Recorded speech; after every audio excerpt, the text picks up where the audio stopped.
Assalamualaikum warahmatullahi wabarakatuh. Saya Tafana Maharani. Di sini saya akan mempresentasikan materi tentang besaran dan analisis dimensi untuk memenuhi tugas mata kuliah unit operasi yang diampu oleh Bapak Syihab. Assalamualaikum warahmatullahi wabarakatuh. Izinkan saya mengenalkan diri saya terlebih dahulu. Nama saya Tafana Maharani dengan NIM 22508030011142 dari Prodi Teknologi Hasil Perikanan, Fakultas Perikanan dan Ilmu Kelautan Universitas Brawijaya. Pada kesempatan kali ini, saya akan membahas tentang bab besaran dan analisis dimensi. Nah, di bab ini nantinya akan fokus dengan konsep satuan sebagai salah satu dari besaran serta analisis dimensi. Pada dasarnya, konsep besaran dan analisis dimensi merupakan sebuah tools atau perangkat yang nantinya bisa dimanfaatkan ketika kita membicarakan tentang konsep-konsep baik tentang fisika maupun lainnya di persoalan yang lebih khusus lagi. Saya akan memulai dengan konsep yang sangat awal tentang besaran pokok dari fisika. Nah, di sini ada beberapa besaran pokok yang sudah kita kenal ya. Ada panjang, massa, waktu, kuat arus listrik, suhu, jumlah zat, dan intensitas cahaya. Ini ya satuannya. Kita juga membicarakan tentang lambang dimensinya. Seperti ini lambang dimensinya. Nah, selain membicarakan tentang besaran pokok, kita juga punya besaran turunan. Besaran turunan jumlahnya amat banyak sekali dan tidak mungkin saya jelaskan atau bahkan saya paparkan di sesi kali ini ya. Saya hanya akan mengingat kembali untuk besaran turunan yang standar atau familiar kita kenal. Misalkan saya punya besaran turunan yang berupa luas, dia panjang kuadrat, jadi analisis dimensi luas itu adalah dimensi panjang dikali dimensi panjang, sehingga kalau ditulis dalam bentuk dimensi menjadi L pangkat 2. Kemudian volume juga sama seperti itu. Kemudian ada kecepatan atau laju, itu adalah perubahan posisi persatuan waktu. Kalau ditulis dimensi panjang dibagi satuan waktu, sehingga dimensi berarti L per T. Atau kalau ditulis dalam satu baris menjadi seperti ini, yaitu LT pangkat min 1. Ini adalah beberapa contoh besaran turunan yang sudah kita kenali ya tentunya. Dan masih banyak lagi besaran turunan yang analisis dimensinya untuk nantinya mencari tahu misalkan satuannya dan seterusnya. Selanjutnya kita ke analisis dimensi. Ketika berbicara tentang analisis dimensi, itu bukan merupakan konsep yang tersendiri, tetapi dia lebih menggunakan perangkat suatu alat untuk mendeskripsikan solusi dari sebuah persoalan dalam satuan yang kita inginkan. Jadi kalau kita ingin mengetahui satuan dari sebuah besaran yang kita belum tahu satuannya, nah kita bisa tuh melakukan dengan metode analisis dimensi. Kemudian analisis dimensi berperan penting, khususnya kalau kita sedang berbicara dalam konteks sains, yang dimana sains itu sangat bermacam-macam dan bisa berupa sains terapan. Misalkan kita sedang berbicara tentang farmasi, misalkan berbicara tentang keteknikan, dan seterusnya. Itu analisis konsep, analisis dimensi sebagai perlengkap atau cukup diperlukan atau pemahamannya cukup penting untuk kita ketahui. Sebagai contoh konseptual, saya akan membahas kasus dimensi konstan tapel gas, ya, di mana kita akan mencoba menebak satuan dari konstan tapel gas. Di sini saya hanya mengambil rumus saja, tidak akan membahas tentang konsep gasnya. Rumusnya adalah F sama dengan Kx, yang dimana F merupakan kayu bekasnya, K adalah konstanta pegas, dan X adalah pertambahan panjang dari pegasnya itu sendiri. Kita akan mencoba menyelidiki dimensi serta satuan dari K atau konstanta pegasnya itu. Untuk memulai pembahasan, kita perlu mendeskripsikan terlebih dahulu dimensi dari gaya. Misalkan di sini saya memperoleh dimensi gaya. Untuk memperoleh dimensi gaya, hal paling simpel yang kita lakukan adalah mengingat-ingat persamaan dasar dari gaya yang berasal dari gaya atau hukum dari massa. F sama dengan M kali A, di mana M-nya adalah massa, kemudian A-nya adalah kecepatan. Di sini bisa kita tuliskan bahwa dimensi dari gaya itu adalah dimensi massa dikali dimensi percepatan. Ini ya, F, M, A. Kemudian karena A atau percepatan itu sendiri adalah besaran turunan dan besaran pokok, maka kita akan uraikan komponen dimensi dari percepatan itu sendiri. Komponen dimensi dari percepatan itu adalah L dikali T pangkat min 2, karena kita tahu bahwa satuan dari percepatan itu adalah meter per second kuadrat. Jadi dimensinya tulis saja, tersusun dari L per T min 2 ya. Ini adalah dimensi dari percepatan, sehingga dimensi dari percepatan ini kita tuliskan di situ. Itu adalah dimensi dari gaya.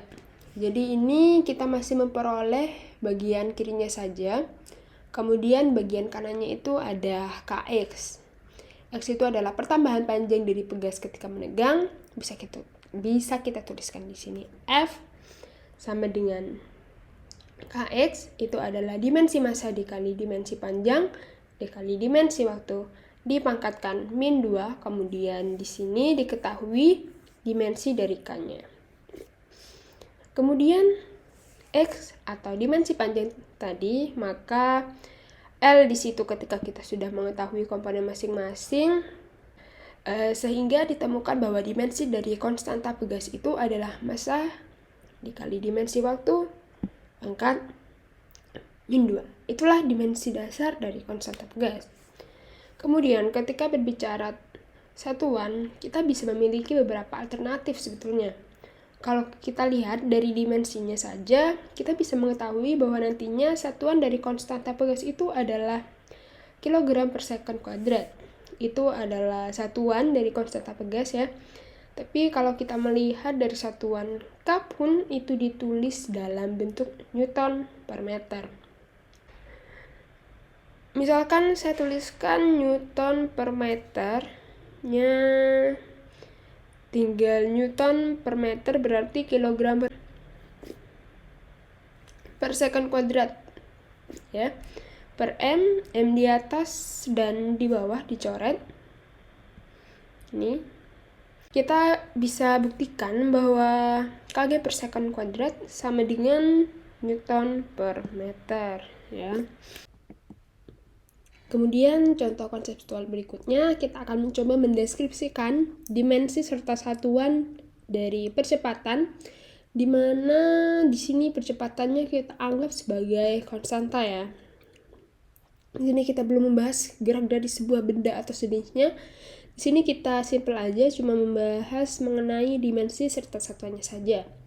Persamaan dasar dari hubungan kecepatan dan percepatan itu kira-kira seperti ini, yaitu V sama dengan A kali T, dimana kalau dalam konteks turunan V adalah turunan dari perubahan posisi persatuan waktu, bisa kita tuliskan dx per dt.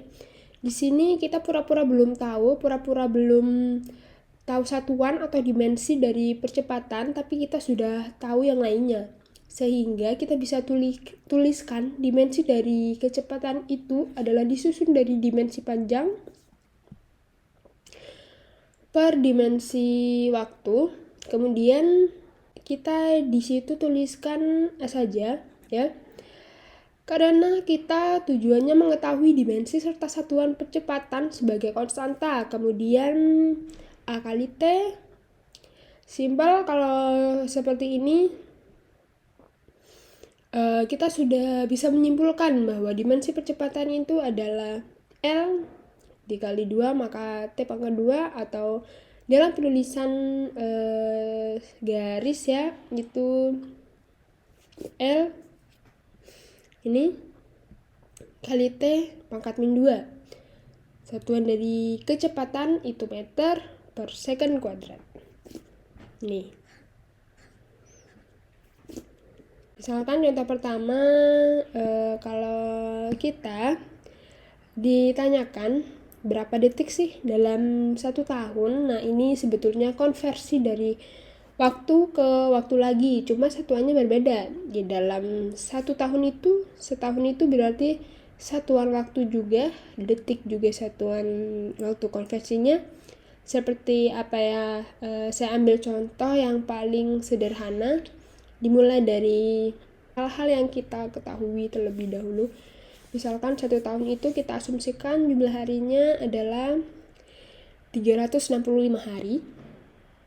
Jadi kita ada 365 hari dalam 1 tahun, kemudian dikonversi lagi atau dikalikan dengan jam. Misalkan dalam 1 hari ada 24 jam ya. Nih, 1 hari 24 jam, kemudian kita konversi lagi jam ke detik.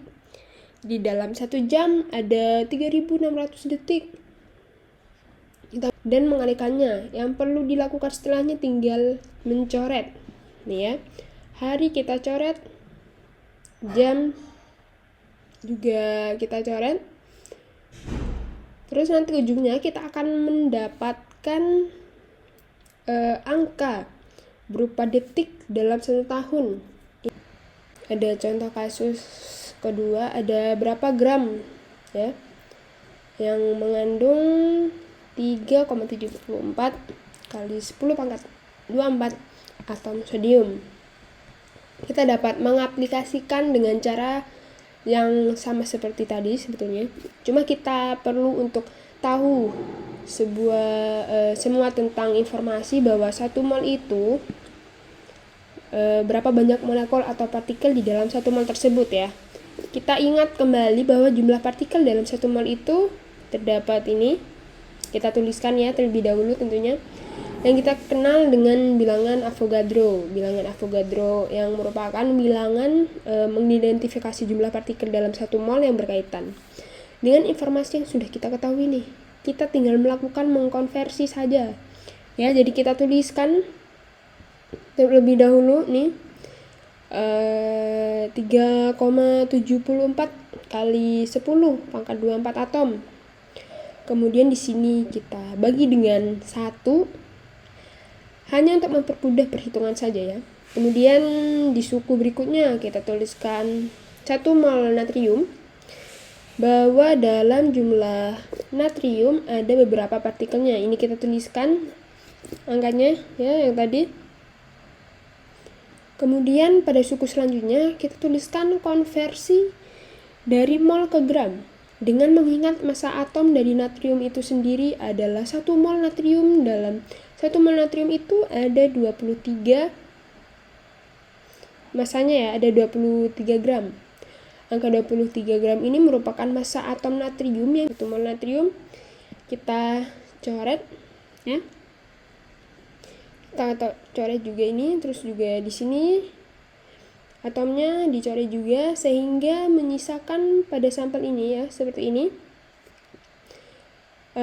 Lalu kita langsung cari hasilnya saja. Ternyata ditemukan hasil yang seperti ini, yaitu 141,3 gram. Jadi di dalam sampel natrium 3,74 kali 10 pangkat 24 masanya adalah seperti ini hasilnya ya. Nah, kita lanjut ke contoh ketiga ya, kasusnya ini klorin. Dan jumlah atom klorinnya ada 7,5 kali 10 pangkat 25. Berapa kilogram yang terdapat dalam sebuah sampel karbon tetraklorida? 7,5 kali 10 pangkat 25 atom klorin. Kita ketahui karbon tetra itu Cl4. Ini langkahnya sedikit lebih panjang dari dua soal tadi ya. Langkah pertama kita perlu mengetahui bahwa CCl4 itu konstitusinya adalah C dan 4 buah klorida di L. Buah konstituas ya, atau bagian karbon, dan 4 buah bagian klorin atau klorida. Saya di sini akan menuliskan bahwa CCl itu adalah C plus 4 bagian Cl. Kita tahu bahwa massa atom dari C itu sendiri adalah 12 ya.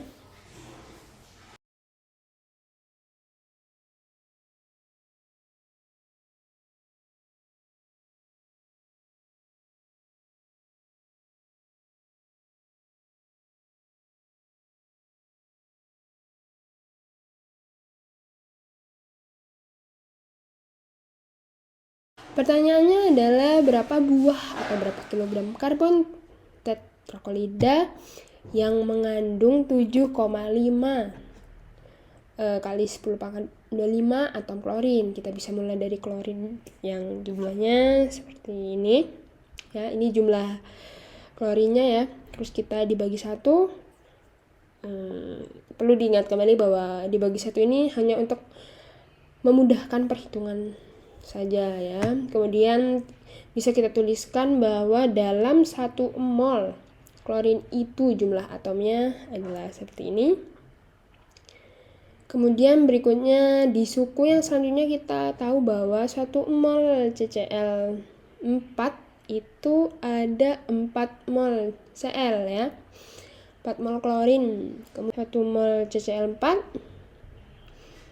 itu mengandung ini ya, mengandung, ini salah ya, ini harusnya sama seperti yang tadi, ini 153,81 CCl4.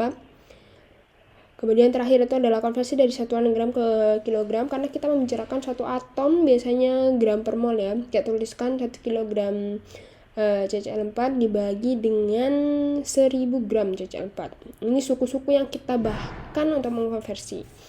Kemudian bisa kita mencoret seperti tadi, seperti ini, atom Cl dengan atom Cl, mol Cl dengan mol Cl, terus mol CCl4 dengan mol CCl4, dan ini CCl4 dengan CCl4 ya, yang disitu menyisakan hasil akhir, dimana hasil akhirnya adalah 4,78 kg CCl. Jadi ketika ada atom klorin nih sebanyak 7,5 kali 10 pangkat 25 ya tadi, dan sampel atomnya itu tetraklorida, maka masanya adalah sebesar 4,78 kg. Tablet mengandung 975 aspirin. Berapa aspirin yang dikandung dalam 12 tablet? Ini coba konversi ini coba kita konversikan saja ya sebetulnya. Jadi kalau 3 tablet 975, 12 tablet ya berarti tinggal dikali 4 ya. 12 itu kan hasil kali dari 4 dan 3 ya. Maka miligramnya juga dikali 4. Jadi 975 mg dikali 4 hasilnya 3900 mg. Ini kalau kita pakai cara yang langsung-langsungan ya. Tapi kalau misalkan cara yang lebih kompresif lagi sehingga kita dapat mengetahui kalau angkanya bukan yang seperti ini lagi, kita bisa pakai cara yang lebih panjang sedikit. Kita pakai di sini 3 tablet, itu ada 975 mg aspirin, kemudian kalau 12 tablet itu berapa miligram gitu ya, ini X ya, berapa miligram, jadi belum diketahui. Kita tinggal konversikan saja. Jadi X satuannya kita coret dulu, jadi 3X sama dengan 975 dikali 12, maka X sama dengan, ini dipindah ya, jadi X sama dengan 975 dikali 12 per 3. Itu hasilnya dibagi 3 ya. Itu hasilnya nanti ketahui seperti yang tadi, sama saja kok, yaitu 3900 mg. Selanjutnya kita lanjut ke contoh kelima. Contoh berikutnya ini tentang konversi dengan memanfaatkan analisis satuan atau analisis dimensi satuan. Jadi misalkan di sini saya punya sirup obat nih yang mengandung 2 mg zat aktif dalam setiap dosis 5 mili. Jadi misalkan saya mengambil 5 mili sirup obat tersebut, di dalamnya itu ada 2 mg zat aktif. Pertanyaannya adalah berapa miligram zat yang terkandung ya dalam wadah berukuran 120 mili. Ini bisa dihitung dengan cara sama seperti sebelumnya. Jadi misalkan 2 mg itu adalah kandungan setiap 5 mili. Maka 125 mili wadahnya itu kandungannya berapa miligram sih? Ini X yang tadi kita belum ketahui ya. Terus kira-kira pertanyaannya seperti itu. Terus lalu kita konversikan seperti yang tadi ya. Sama konversinya tinggal langsung diolah, jadi X sama dengan 120 dikali 2 dibagi 5. Dan hasil akhirnya kita ketahui bahwa hasilnya adalah 48 mg zat. Oke. Selanjutnya nih contoh terakhir. Ini konversinya agak panjang sedikit, walaupun pada hakikatnya tidak susah-susah juga.